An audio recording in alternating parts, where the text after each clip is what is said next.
Good morning friends, welcome back to my channel. আজকে একটা আমি চিংড়ি মাছের রেসিপি দেখাবো।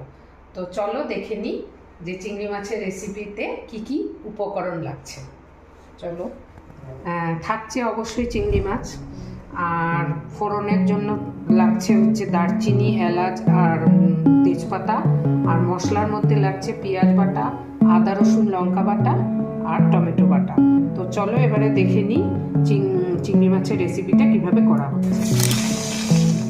এখন মাছগুলো তো ভাজা হয়ে গেছে, এবারে আমি কড়াইয়ে তেল দিয়ে নিয়েছি, আগে থেকে দিয়ে নিয়েছিলাম।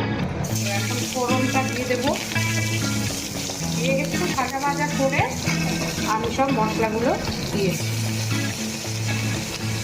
দেখো এবার মশলাটা কষানো হয়ে গেছে, কারণ দিয়ে এবার আমি জল দেবো। এবার জল দিয়ে উঠলে মাছগুলো দিয়ে নামিয়ে দেবো। Ready for